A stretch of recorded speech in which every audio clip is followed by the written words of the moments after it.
A continuación, Tributación de hoy.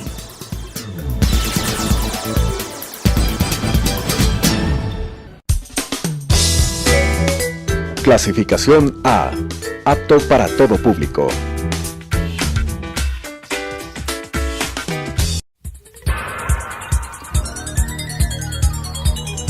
Las opiniones vertidas en este espacio por la producción y dirección del programa son de exclusiva responsabilidad de sus autores y de quienes intervienen en ellos.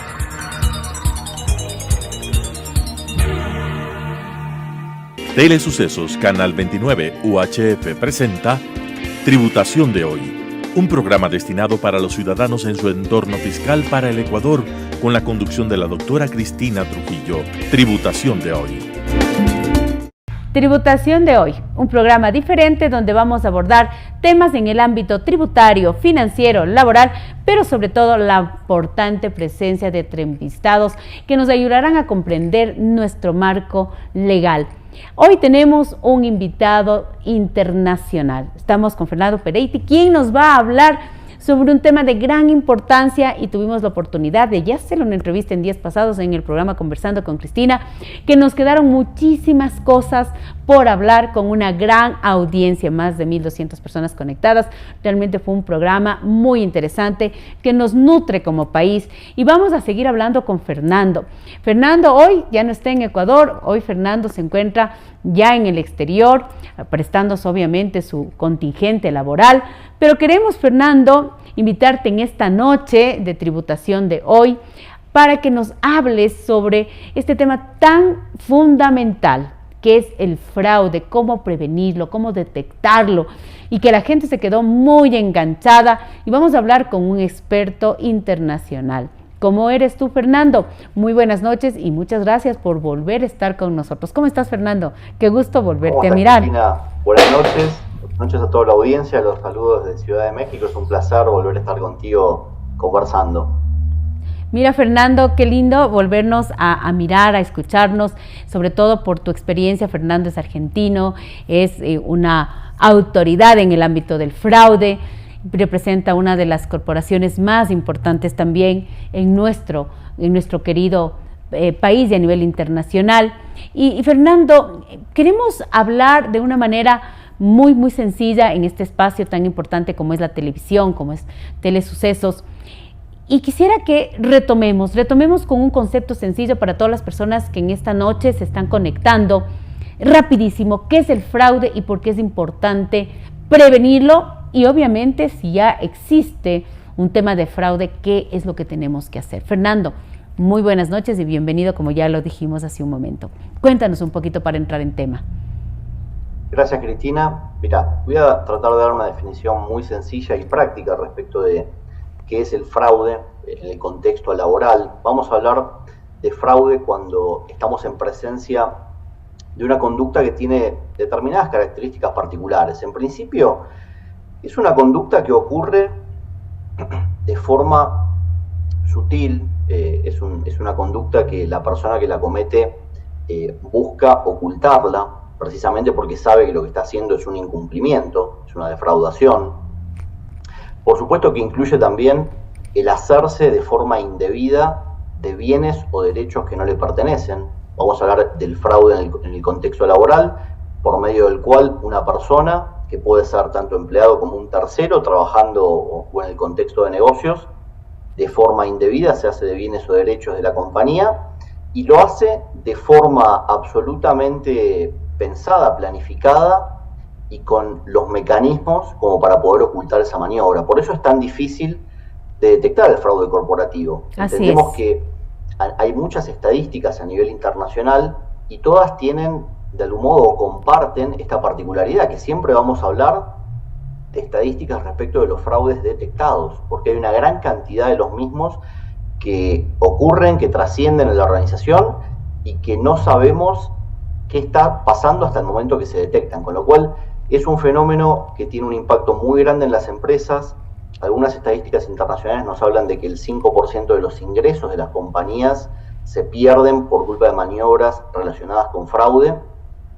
Y en la región estamos, la verdad, que en una situación muy delicada. Tenemos un entorno, y acá voy a hacer un poco una mezcla de dos situaciones que tenemos que atenderlas de forma paralela, que tienen que ver, por supuesto, con el fraude, como veníamos hablando, así como también con los hechos de corrupción, y voy a enmarcar los hechos de corrupción en todo lo relacionado a sobornos a funcionarios públicos, y lo voy a tratar, o voy a mezclar ambos temas, porque la solución para los mismos tiene una base común, que son los programas de integridad, los programas de compliance. En diferentes países se conocen con diferentes nombres, pero sí me gustaría contarles a nivel de estadística que, les decía antes, se conoce que el 5% de los ingresos de las compañías se pierden por culpa del fraude en las corporaciones.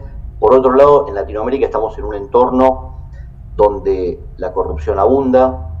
Cuando uno ve los índices de transparencia internacional, puede ver que la percepción de las personas respecto de sus mercados implican, excepto en las excepciones de Uruguay y de Chile, un contexto de corrupción bastante complejo para el desarrollo de los negocios. Por otro lado, empezamos a tener mucha legislación que empieza a regular a la persona jurídica. Y empezamos a salir de los conceptos más clásicos que permitían de algún modo castigar, condenar a las personas que sobornaban funcionarios a través de la figura del cohecho activo y pasivo, y en este momento se empieza a mirar a la persona jurídica como un actor clave, y las leyes empiezan a regular y a sancionar a las personas jurídicas que están involucradas en hechos de corrupción. En la región ya tenemos leyes en Chile, en Brasil, en México, en Colombia, en Perú, en Argentina, en Ecuador, en Costa Rica, en Bolivia. Cada vez más, momento a momento que va pasando, aparecen nuevas regulaciones, y eso implica un escenario de gran cambio para las empresas a nivel regulatorio. Por otro lado, Cristina, te puedo contar que respecto del fraude corporativo, en BDO hicimos una encuesta global y local para Latinoamérica, y nos encontramos con cosas que nos llamaron bastante la atención.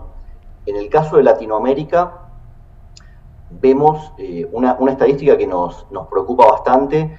El 81% de las organizaciones que participaron de esta encuesta ignoran el impacto del fraude corporativo en sus organizaciones. Solamente el 19% ha detectado o ha identificado esquemas de fraude durante los años de pandemia, durante los últimos tiempos que hemos vivido tan fuertes cambios. Pero cuando les preguntamos si se consideran que están preparados como para prevenir, detectar y dar respuesta al fraude, solo el 36%, digamos, se siente seguro para decir que sus organizaciones están adecuadamente preparadas para esto. Qué complicado, ¿no? Y esto implica, como vos bien señalás, una situación de altísimo riesgo, porque estamos haciendo negocios en la región, en un entorno donde abunda la corrupción, donde los estándares éticos para hacer negocios son bastante bajos. Sabemos que el fraude está en muy fuerte crecimiento, y por otro lado, organizaciones que todavía no se terminan de adaptar a las transformaciones que implicó la pandemia, donde el foco estuvo muy fuertemente señalado respecto de la transformación digital, y entendemos que eso es lógico porque las compañías estuvieron pensando en cómo transformarse digitalmente para que el negocio siga adelante, lo cual fue fundamental para el desarrollo de los negocios hoy. Pero lo que le faltó a eso es la mirada desde un punto de vista del riesgo de fraude, y hoy nos encontramos en un escenario donde las empresas están mucho más vulnerables que antes. Y tú acabas de decir algo, Fernando, que realmente a mí me parece bastante importante que se diga en esta noche. Ya comenzamos a tener una conciencia, un tema re fuerte sobre un marco regulatorio en el tema de fraude, y sobre todo en lo que son las personas jurídicas.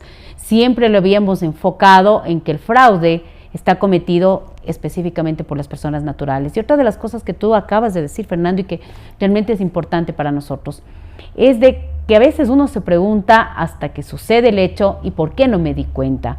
¿Por qué no estuve prevenido? ¿Qué pasó en la organización? ¿Qué pasó con las cabezas administrativas? ¿Por qué no se detectó el fraude? Y tú lo acabas de decir, no estamos preparados. Y otro de los puntos que resalto en lo que tú mencionas es cómo hacer negocios a nivel internacional, a nivel corporativo.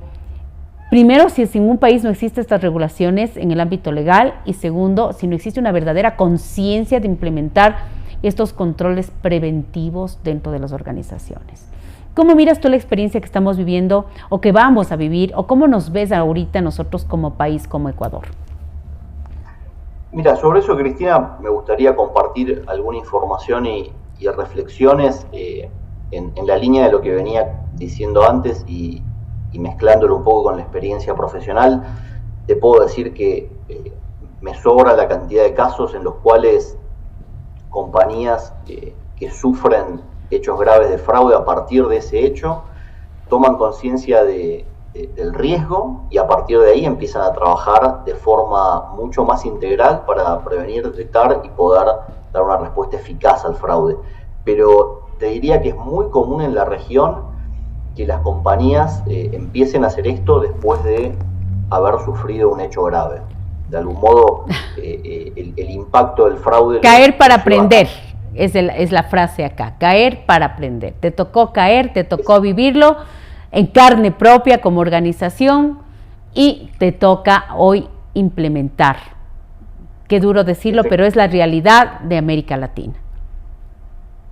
Efectivamente, Cristina, yo lo veo de esa forma y me toca conversar de ese tema con empresas, te diría a diario, y es un tema cultural que tenemos en la región que sigue ocurriendo.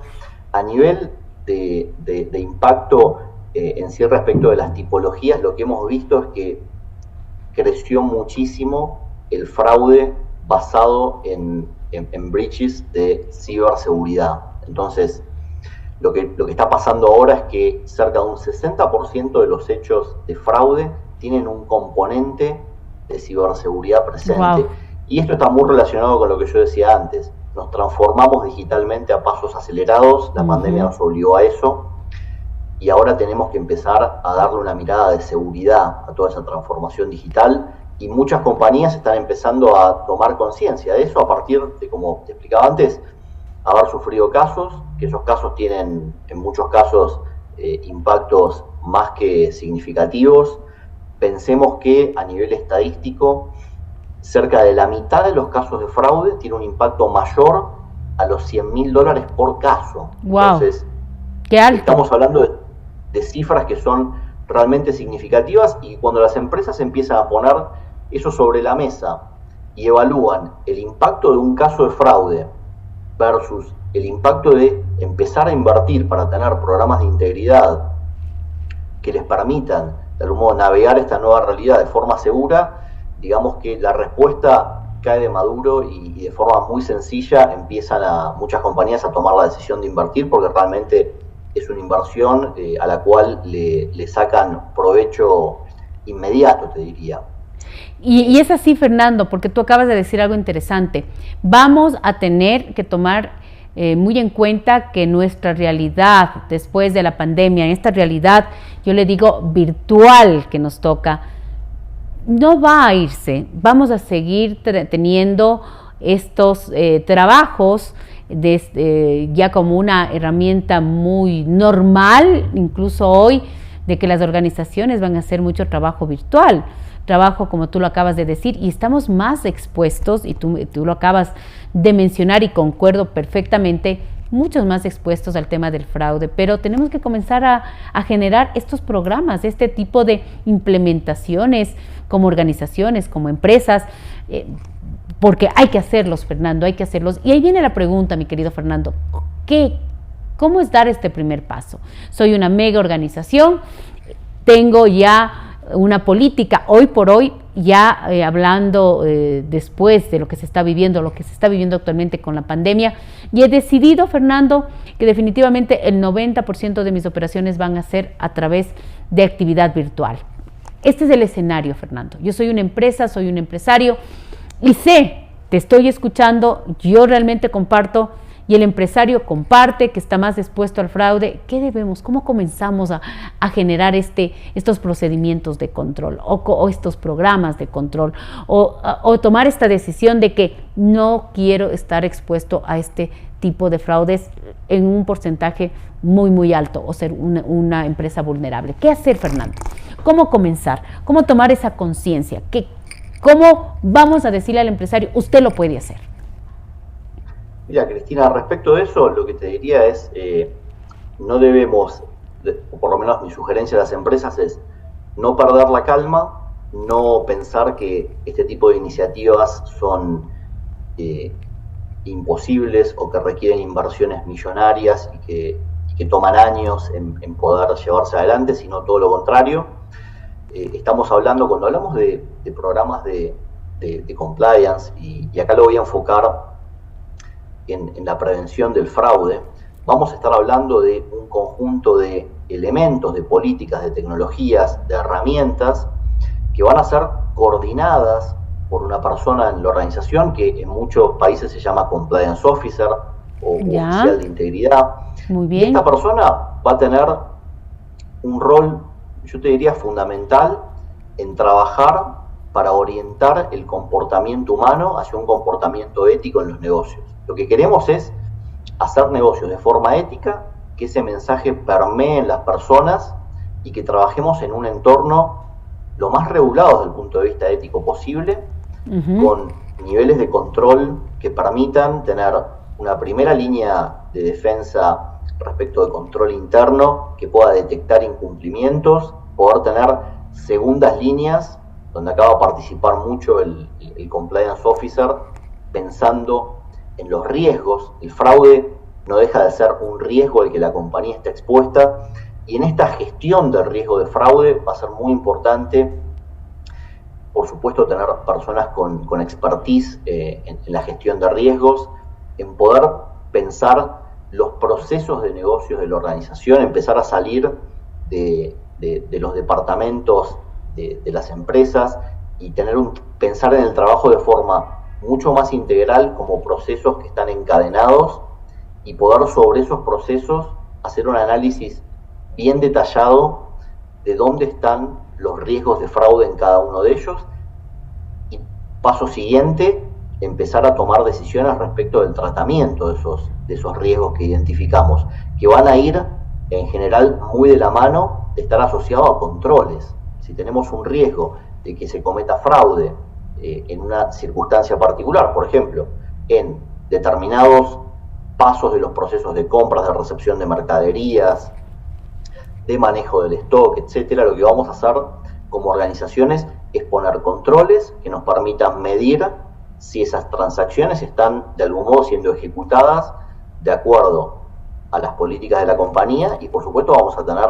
una medición lo más continua posible para detectar cualquier tipo de irregularidad, y ese tipo de irregularidades las vamos a tener que tratar, por supuesto, de forma muy profesional respecto de cómo lo investigamos. Hoy tenemos una ventaja, o tenemos varias ventajas que están ocurriendo en la región, pero desde el punto de vista regulatorio en general y jurisprudencial, la justicia está cada vez más abierta a los planteos respecto de casos de fraude interno y a poder llevar adelante procesos que van a atravesar tanto la justicia penal como laboral. Así es. Pero para eso es fundamental que las compañías hagan investigaciones, por supuesto respetando todos los procedimientos legales de la jurisdicción, todas las garantías de las personas. Así es. Y para esto es clave tener programas de integridad que tengan las políticas adecuadas, por supuesto poder tener una alerta temprana de los hechos, como yo te comentaba antes, a través de controles, pero fundamentalmente, ¿sabes que hay una herramienta, Cristina, que nos permite detectar alrededor del 45% de los casos de fraude que se cometen en el mundo, que son los canales de reporte, las líneas de denuncia? Ok, entonces, qué interesante, y esto es un tema que quería yo topar contigo, es el cómo, y tú acabas de darnos esta herramienta, y el cómo es lo que tú nos vas a explicar en este momento, que es la parte que creo principal que todo el mundo quiere escuchar, este cómo, y este cómo nos va a decir en este momento el experto Fernando, que es una de las personas con mayor representación para hablar de este tema de fraude. Fernando, explícanos esta parte muy, muy sencillo. Estos canales de reporte, ¿cómo se lo hacen? ¿Qué tenemos que hacer? Los canales de reporte son básicamente tecnologías que desde el punto de vista tecnológico en sí mismo son simples. Digamos que las personas van a ver a los canales de reporte como una multiplicidad de opciones para poder contarle a la compañía, dar un reporte de lo que están viendo, que puede ser o una sospecha de que está ocurriendo un incumplimiento, un fraude, un hecho de corrupción, etcétera, o puede ser, por supuesto, también la certeza de que está pasando y que la persona ya tiene evidencias de que esto ocurrió y lo quiere, por supuesto, también reportar. Entonces va a haber una multiplicidad de canales donde vamos a tener normalmente líneas de teléfono, correos electrónicos, vamos a tener servicios web, servicios de WhatsApp y diferentes canales que van a permitir que las personas puedan, de forma anónima, si así lo desean, emitir un reporte. Ese reporte va a viajar a un repositorio común administrado idealmente por compañías expertas para llevar adelante estos servicios. Estas compañías lo que hacen es hacer un análisis inicial de la denuncia, de ese reporte de la persona que haya emitido el informe, y hacen una derivación selectiva del caso a las diferentes personas de la organización que tienen que estar relacionadas con el hecho. Y esto requiere una inteligencia porque es muy importante cuidar ese reporte. Si hubiera personas implicadas de parte de la alta dirección de la empresa, hay que ser muy cuidadosos con la derivación, evitar que esa persona se entere. Y por supuesto, dependiendo de la tipología del caso reportado, muchas compañías arman diferentes tipos de comités que van a analizar los casos. Por ejemplo, si nos llega un caso de acoso laboral, lo va a analizar un comité que puede ser distinto al caso de un comité que analizaría un caso de un fraude en los inventarios de la compañía. Entonces, esa derivación inteligente de los casos va a permitir proteger el reporte, evitar cualquier tipo de conflicto de interés por parte de quien lo reciba y darle los elementos a las compañías para que puedan comenzar a perfilar sus investigaciones. Y en ese sentido, muchas empresas, una vez que reciben los reportes con ese análisis inicial de las denuncias, eligen, por una cuestión también de tercerización y de darle objetividad a las investigaciones, en recibir apoyo por parte de empresas expertas para hacer las investigaciones, respetando siempre las garantías y las leyes procesales de las jurisdicciones donde se desarrollen, y pensar siempre en la posibilidad de protegerse, tanto teniendo la posibilidad de, en caso de descubrir que se produce un hecho de incumplimiento, y cuando digo incumplimiento debería ser amplio acá, puede ser fraude, puede ser un hecho de corrupción, puede ser un caso de acoso laboral, que son muy comunes, poder tomar las medidas adecuadas y elevar el caso a la justicia cuando se tienen las evidencias correspondientes. Qué interesante, Fernando, y mira que cada vez que yo hablo contigo, definitivamente me emociono porque primero eres un experto, nos hacen es un lenguaje sencillo para que todas las personas que están conectadas en esta noche en nuestro prestigioso medio de comunicación como es Telesucesos pudieron tener un criterio muy práctico, muy didáctico de cómo prevenir y de cómo actuar ante un hecho de fraude. El tiempo se nos va volando en televisión. Quiero que mandes un saludo fraterno a toda esta comunidad contable y no contable del Ecuador y a todo nuestro país en general. Fernando, un experto que tiene la autoridad para decirnos cómo combatir esto que no debe existir, el fraude dentro de las organizaciones. Fernando, mándanos un mensaje y nos vamos a tener que despedir porque el tiempo se nos ha ido contigo volando como siempre. Cristina, muchas gracias por convocarme, fue un placer conversar contigo y con toda nuestra audiencia en Ecuador. Les mando un gran saludo desde Ciudad de México y estaremos en contacto en el futuro seguramente. Un saludo para todos. Gracias, Fernando, y con ustedes pues tuvimos una noche espectacular para hablar de un tema que tiene que estar dentro de su radar, el fraude dentro de las organizaciones, y nos vamos a volver a ver en un programa más de su programa tan educativo y didáctico como es Tributación de Hoy. Nos vemos la próxima semana. Las opiniones vertidas en este espacio por la producción y dirección del programa son de exclusiva responsabilidad de sus autores y de quienes intervienen en ellos.